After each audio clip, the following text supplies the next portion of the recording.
ಒಂದು ಪಾತ್ರೆಯಲ್ಲಿ 1 ಗ್ಲಾಸ್ ಹಾಲನ್ನು ಕಾಯಲು ಇಟ್ಟಿದ್ದೇನೆ.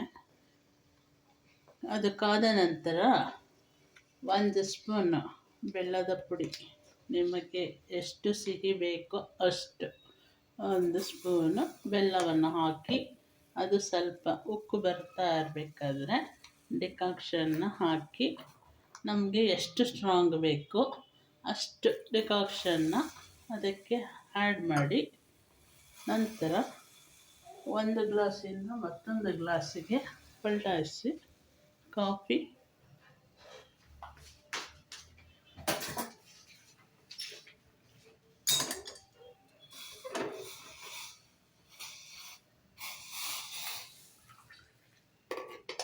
ಲೈಟಾಗಿ ಕುಡಿಯೋವರಿದ್ದರೆ ಲೈಟಾಗಿ, ಸ್ಟ್ರಾಂಗ್ ಕುಡಿಯೋವರಿದ್ದರೆ ಇನ್ನೊಂದು ಸ್ವಲ್ಪ ಡಿಕಾಕ್ಷನನ್ನು ಹಾಕಿ